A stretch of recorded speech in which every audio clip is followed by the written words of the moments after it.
अब देखिए voltage regulation मैंने आपको बताया था। वोल्टेज रेगुलेशन क्या होता है? वोल्टेज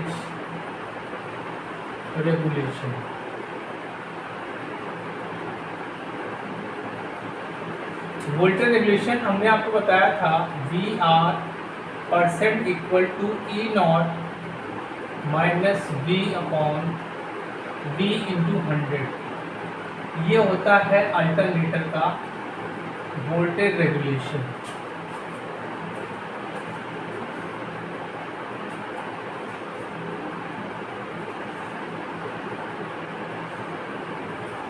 ठीक बच्चों, ये क्या होता है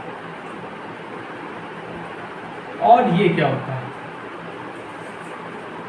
ये होता है आपका नो लोड पर टर्मिनल वोल्टेज। बच्चों ये नया मार्कर लेके आए हैं इसलिए आप लोगों को थोड़ा हल्का दिख रहा होगा। और ये क्या होता है? ऑन लोड पर टर्मिनल वोल्टेज। ठीक है, ये होता है आपका वोल्टेज रेगुलेशन। अब अगर लोड आपका, ठीक है, अगर आपका लोड रेजिस्टिव हो, ठीक है, लोड एट रेजिस्टिव लोड, अगर आपका लोड रेजिस्टिव है तो वहां पे जो E0 की वैल्यू होगी वो क्या होगी? अंडर रूट टाइम्स ऑफ, ठीक है, under root times of V plus IR, V plus IR square plus IXX whole square. जब आपका क्या है? लोड आपका रेजिस्टिव है, ठीक है।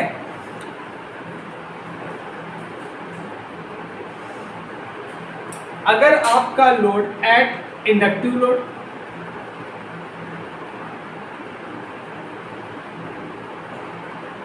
इंडक्टिव लोड पे क्या हो जाएगा? आपका जो E0 होगा वो क्या होगा? रूट टाइम्स ऑफ, ये बच्चों आपको पता होना चाहिए, ठीक है, ये होगा V cos phi plus V cos phi plus IR का स्क्वायर प्लस यहाँ पे क्या आ जाएगा? V sin phi, क्या आ जाएगा? V sin phi plus IXX whole square. ये हो जाएगा जब आपका लोड क्या है? इंडक्टिव है। लोड आपका क्या है? इंडक्टिव है। अब लोड अगर आपका कैपेसिटिव है, एट कैपेसिटिव लोड। बच्चों इस वीडियो में मैं आपको वो बातें बताना जा रहा हूँ जो आपकी बुकों में है नहीं, क्योंकि लेकिन कंपटीशन में पूछा जाता है, ठीक है। On capacitive load E0 is equal to होगा, कुछ नहीं होगा बच्चों, सब सेम रहेगा आपका। यहाँ पे क्या आ जाएगा? माइनस आ जाएगा, ठीक है। तो क्या होगा? V cos phi plus IR का whole square plus V sin phi minus IXX का होल स्क्वायर, ठीक है। तो ये आपका वोल्टेज रेगुलेशन हो गया जो मैं बता ही चुका था। अब हमने क्या बताया था? E0 क्या है आपका? नो लोड पे टर्मिनल वोल्टेज है, और जब हम लोड दे देंगे तो टर्मिनल वोल्टेज आपका V हो जाएगा, ठीक। एट रेजिस्टिव लोड पे क्या हो जाएगा? E0 की वैल्यू ये होगी, एट इंडक्टिव लोड पे E0 की वैल्यू ये होगी, और कैपेसिटिव लोड पे E0 की वैल्यू ये होगी, ठीक है। अब देखिए हम लोग बात करने जा रहे हैं आर्मेचर रिएक्शन। जैसे आपका डीसी मशीन में आर्मेचर रिएक्शन होता है, वैसे ही आपका अल्टरनेटर में भी आर्मेचर रिएक्शन होता है। ठीक है, बस फर्क इसमें होता है कि जो आपका आर्मेचर रिएक्शन होगा इसमें पावर फैक्टर पे भी डिपेंड करेगा।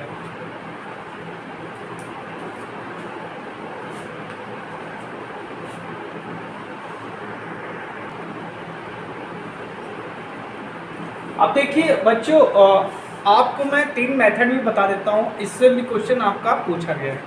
वोल्टेज रेगुलेशन निकालने के आपके 3 मेथड है।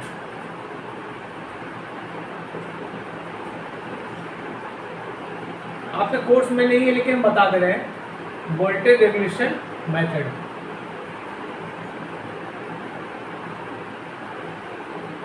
पहला होता है आपका ईएमएफ मेथड। क्या होता है आपका? पहला ईएमएफ मेथड कहलाता है। दूसरा कहलाता है आपका एमएमएफ मेथड, और तीसरा होता है आपका zero power factor method. Zero power factor method, ये आपके वोल्टेज रेगुलेशन निकालने के मेथड है।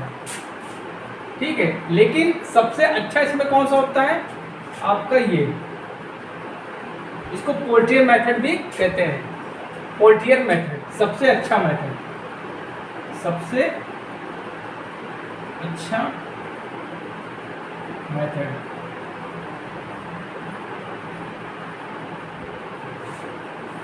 ठीक है, इसमें क्वेश्चन पूछा गया था आपका यूपीपीसीएल में कि वोल्टेज रेगुलेशन निकालने का सबसे अच्छा मेथड कौन सा है। ठीक, तो फिलहाल वोल्टेज रेगुलेशन निकालने के आपके 3 मेथड हैं। एक आपका कहलाता है ईएमएफ मेथड, दूसरा होता है एमएमएफ मेथड, और तीसरा होता है जीरो पावर फैक्टर मेथड। इसको हम लोग पोल्टियर मेथड भी कहते हैं। ये सबसे अच्छा मेथड माना जाता है। ठीक है,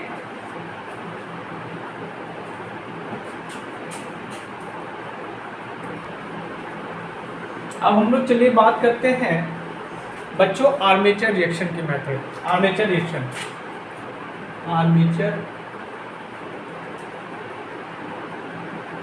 रिएक्शन।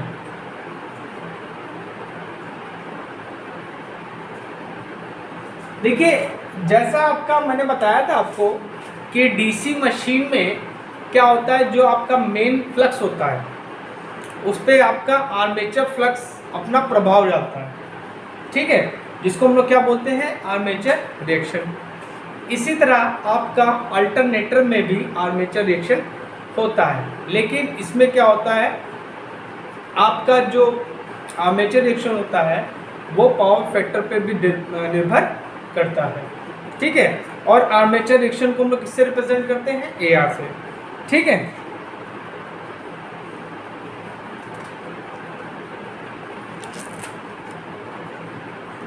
अब देखिए, ये जो आपका आर्मेचर है इसका जो फ्लक्स है ये, इसको हम लोग रिप्रेजेंट करेंगे फाई ए है। इसको हम 2 कंपोनेंट में डिवाइड करेंगे। इसको हम लोग 2 कंपोनेंट में डिवाइड करेंगे। एक होता है आपका हॉरिजेंटल क्षैतिज घटक, क्या कहलाएगा आपका? क्षैतिज घटक, और दूसरा है जो आपका ऊर्ध्वाधर घटक। ठीक है, जो आपका आर्मेचर का जो फ्लक्स होगा, ठीक है, आर्मेचर को, ठीक, आर्मेचर फील्ड, इसको क्या कहेंगे? आर्मेचर की फील्ड, आर्मेचर की फील्ड, आर्मेचर फील्ड। इसको हम 2 भागों में डिवाइड करेंगे। एक आपका कहलाएगा क्षैतिज घटक और एक आपका कहलाएगा, क्या कहलाएगा?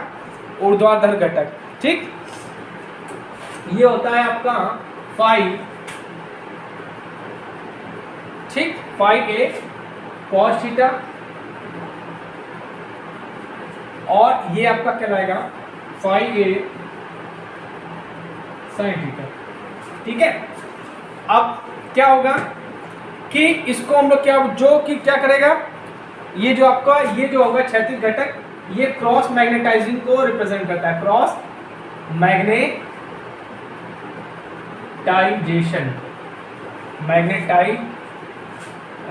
क्रॉस मैग्नेटाइजेशन को रिप्रेजेंट करता है। मैग्नेटाइजिंग मैग्नेटाइजिंग आर्मेचर रिएक्शन को रिप्रेजेंट करेगा। आर्मेचर, थोड़ा स्पेलिंग देख लीजिएगा, रिएक्शन को ये क्या करेगा, आपका क्रॉस मैग्नेटाइजिंग आर्मेचर रिएक्शन को रिप्रेजेंट करेगा। डीसी मशीन में मैंने आपको क्रॉस मैग्नेटाइजिंग और क्या आपका डायमैग्नेटाइजिंग दोनों बताया है। वहाँ पे कॉन्सेप्ट आप क्लियर कर लीजिएगा। यहाँ पे हम कंसीडर कर रहे हैं, आपको सब पता है, ठीक है। ये आपका क्या होगा, डायमैग्नेटाइजिंग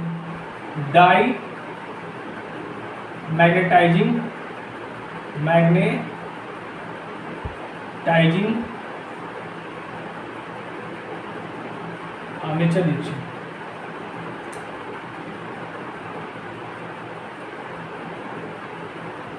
ठीक है, अच्छा। अब इसको हम लोग, जो आपका क्षैतिज वाला है, इसको हम लोग फाई थीटा AC से रिप्रेजेंट करेंगे। किससे? थीटा AC से।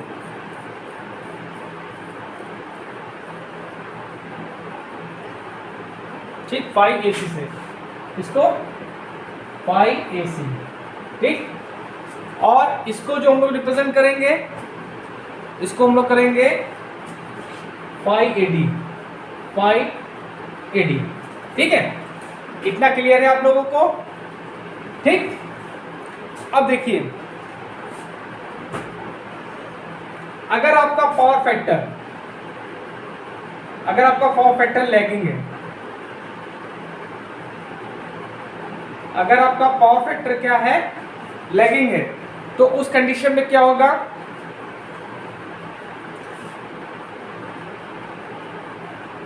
ये आपका क्या है, मेन फील्ड का फ्लक्स है, मेन फील्ड है। और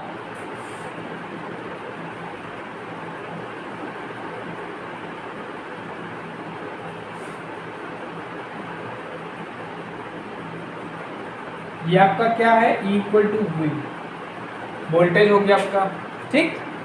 अच्छा, अब यहां से थीटा एंगल पे ये होगा आपका फाई A।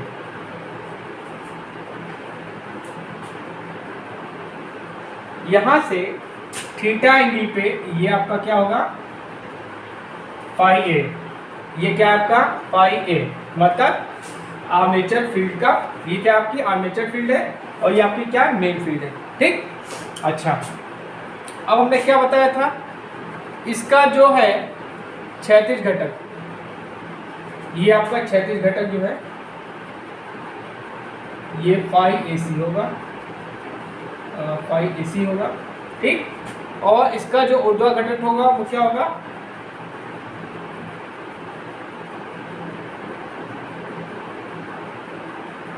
ये आपका फाई AD है।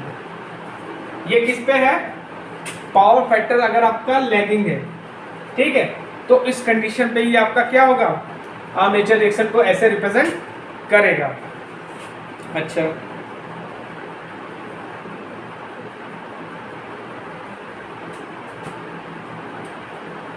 अगर आपका पावर फैक्टर लीडिंग है तो क्या होगा, ये आपका मेन फील्ड हो गई, ठीक।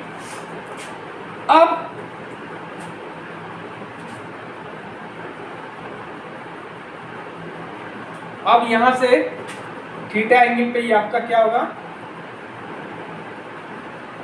फाई A होगा, ठीक। अब ये क्या आपका एंगल, ये हो गया आपका थीटा एंगल, ठीक। अच्छा, इसका क्षैतिज घटक क्या हो जाएगा, क्षैतिज घटक ये हो जाएगा आपका, तब ये हो जाएगा आपका फाई AC, और ऊर्ध्वाधर घटक क्या हो जाएगा आपका, ये हो जाएगा फाई AD, ठीक है। अब आते हैं, अगर आपका पावर फैक्टर क्या है, यूनिटी है, तो उस कंडीशन में क्या होगा,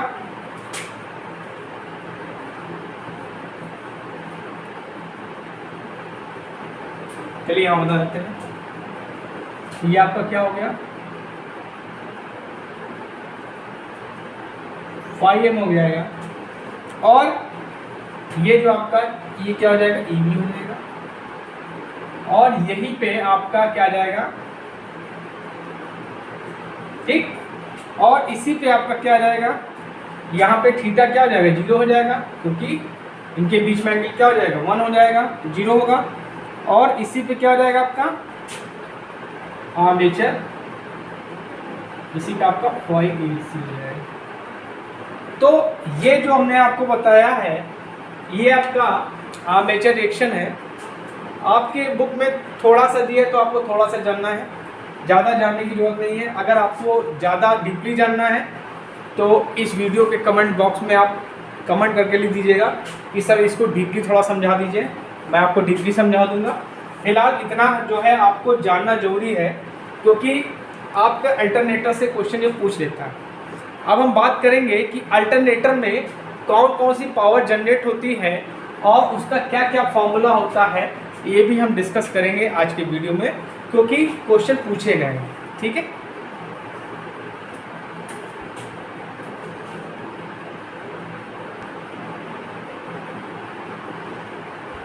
बच्चों आप लोग अल्टरनेटर के पैरेलल कनेक्शन की कंडीशन भी आप लोग पढ़ लीजिएगा, क्योंकि इसमें से भी क्वेश्चंस आपके आते हैं। अब बात करेंगे real input power to alternator, मतलब अल्टरनेटर को जो हम लोग रियल पावर देते हैं इनपुट पावर, उसका फॉर्मूला क्या होगा। तो क्या आएंगे, real input power to alternator. Alternator को जो हम इनपुट पावर देंगे, एक्टिव पावर देंगे, रियल पावर को हम लोग बोलते हैं एक्टिव पावर, एक्टिव पावर भी बोल सकते हैं एक्टिव पावर। उसका फॉर्मूला क्या होगा, कभी कभी एक्सप्रेशन इसका पूछा गया है, ठीक है। तो इसको हम लोग बोलेंगे, रिप्रेजेंट करेंगे PIG से, इसे रिप्रेजेंट करेंगे I for input power, G for generator, ठीक है। तो इसका फॉर्मूला क्या होता है,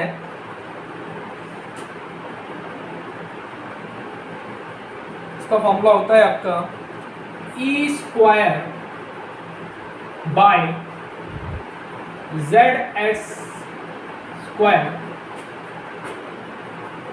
R minus EV upon ZS sine delta minus alpha S।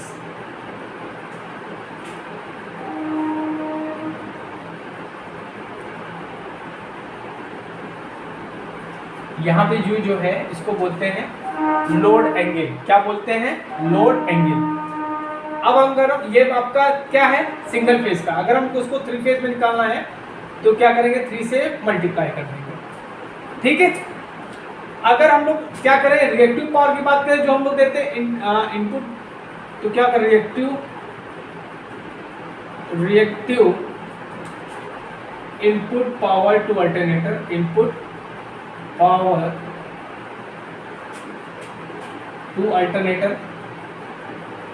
Alternator को जो हम लोग रिएक्टिव पावर देते हैं उसका फॉर्मूला क्या होगा, तो हम लोग इसको बोलेंगे P, क्या देंगे, इसको Q से रिप्रेजेंट करेंगे, QIG इक्वल टू, इसका फॉर्मूला क्या होगा,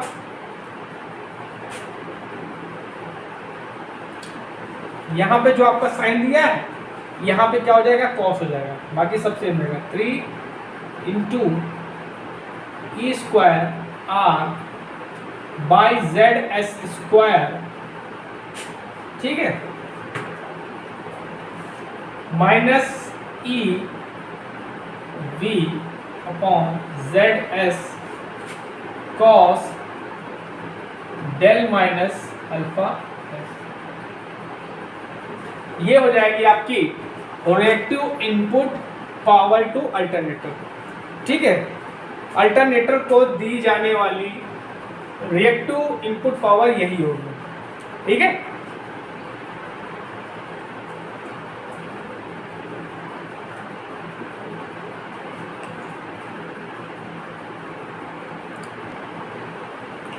अब हम लोग बात करेंगे अल्टरनेटर की रियल और रिएक्टिव पावर आउटपुट रिएक्टिव और रियल पावर हम लोग बात करेंगे अल्टरनेटर की। इनपुट की तो बात कर ली, अब हम लोग आउटपुट की बात करेंगे।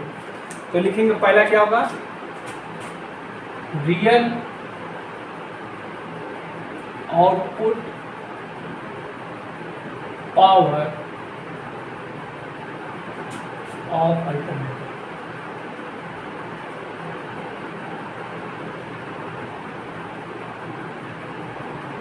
तो इसको हम रिप्रेजेंट करेंगे POG, ठीक है। तो इसका फॉर्मूला क्या हो जाएगा बेटा, इसका फॉर्मूला हो जाएगा आपका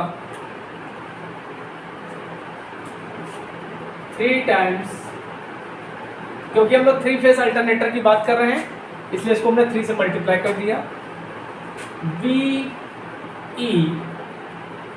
VE अपॉन ZS, ठीक है, साइन डेल्टा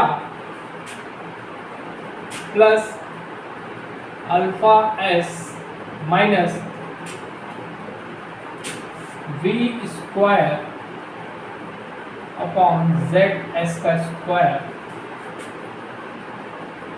इंटू R। मतलब उसको हमने उल्टा कर दिया, ठीक।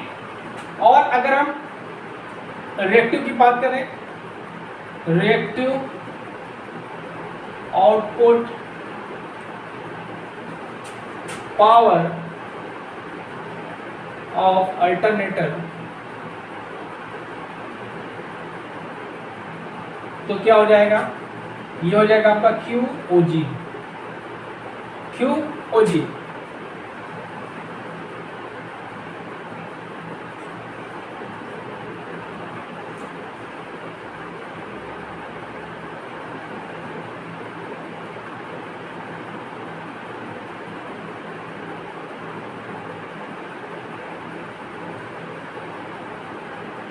ये हो जाएगी VE by ZS, V by ZS, जो आपके रिएक्टिव आउटपुट पावर होगी अल्टरनेटर की, वो क्या होगी, QOG equal to VE upon ZS into sine theta S minus del minus V square upon ZS square sine theta S। अब चलिए हम लोग बात करेंगे अल्टरनेटर में जो आपकी पावर डेवलप होगी, ठीक है, उसका फॉर्मूला क्या होगा, मैकेनिकल पावर क्या होगी, इसका फॉर्मूला क्या होगा, ठीक है।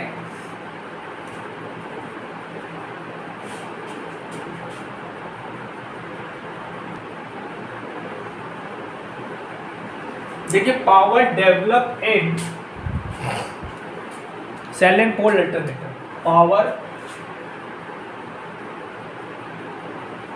Develop in salient pole type alternator. बच्चों कोई टॉपिक अगर छूट गया हो पढ़ाने में इस चैप्टर में अल्टरनेटर में, तो आप लोग कमेंट करके बता सकते हैं कि से टॉपिक रह गया, ये बता दीजिए, हम पढ़ा देंगे, ठीक है, ठीक। तो जो पावर डेवलप होगी इसको हम लोग रिप्रेजेंट करेंगे PD से, इससे PD से। तो ये क्या फॉर्मूला होता है इसका फॉर्मूला होता है E0 V अपॉन XD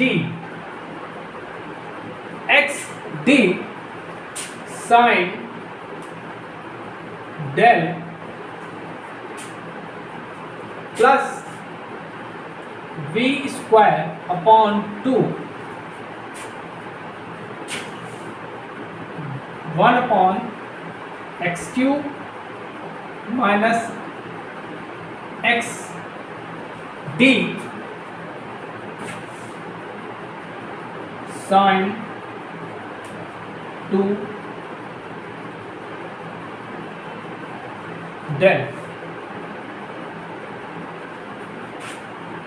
जो आपकी पावर डेवलप होगी सेलेनोइड टाइप अल्टरनेटर में, ये फॉर्मूला होगा इसका। अगर हम 3 फेज की बात करें तो यहाँ पे हम 3 से मल्टीप्लाई कर देंगे, ठीक। अच्छा, इसको बोलते हैं बेटा फंडामेंटल कंपोनेंट, फंडामेंटल कंपोनेंट। देखिए बच्चों, आप लोग का जो लेवल है इतना हाई नहीं है, लेकिन छोटा छोटा मतलब हम टच करता हुआ हम आपको पढ़ा रहे हैं, इतना डीपली नहीं पढ़ा रहे हैं, ठीक। क्योंकि ये क्वेश्चन पूछे गए हैं इसलिए टॉपिक मैं आपको बता दे रहा हूँ, ठीक है। और इसको बोलते हैं सेकेंड हार्मोनिक कंपोनेंट, इसको बोलते हैं सेकेंड हार्मोनिक कंपोनेंट।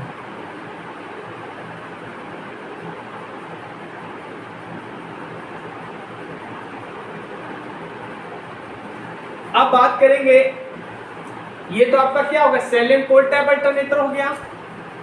अगर आपसे कहा जाए कि सिलिंड्रिकल टाइप अल्टरनेटर में क्या होगा, फॉर सिलेंड्रिकल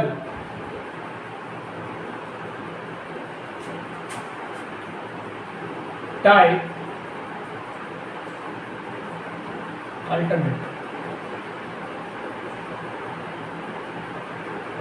देखिए सिलिंड्रिकल टाइप अल्टरनेटर में क्या होगा, जो XQ और XD है इसकी वैल्यू सेम होती है, बराबर होती है, XQ बराबर XD होता है। तो ये टर्म क्या हो जाएगा आपका, 0 हो जाएगा। तो डेवलप पावर क्या हो जाएगी आपकी, PD equal to 3 times E0 V sine del upon XD। ये आपका हो जाएगा किसका, सिलिंड्रिकल टाइप अल्टरनेटर में, ठीक है। बहुत सी बुकों में आपको यहाँ पे E0 की जगह EP दिया होगा, तो आप कंफ्यूज होने का नहीं है, ठीक है। तो बच्चों मेरे हिसाब से मैंने आपको अल्टरनेटर का पूरा टॉपिक पढ़ा दिया है। अगर कोई भी टॉपिक छूट गया है तो आप कमेंट बॉक्स में कमेंट करके हमको बताइएगा, मैं आपको बताऊंगा।